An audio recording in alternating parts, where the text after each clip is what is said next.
সুপ্রিয় দর্শক, আজকে চলে এসেছি আপনাদের দেখাবো একটা জলডেঙ্গি আনারস। তো এটা কেটে দেখাবো এই আনারসটা কি অবস্থা। তো দেখুন এবং দেখতে থাকুন।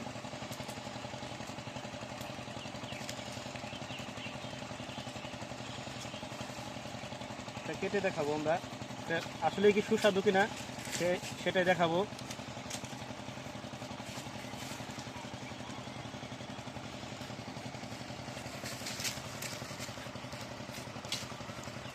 প্রচুর পরিমাণে মিষ্টি কিন্তু জলডেঙ্গি আনারস। তো আমি এটা খেয়ে আপনাদের অবশ্যই দেখাবো।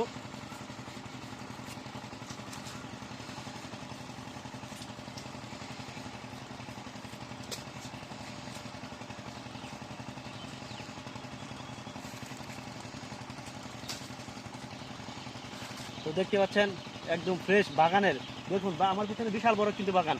এই বাগানে ফ্রেশ আনারস এখন খাবো। আসলে প্রচুর পরিমাণ মিষ্টি।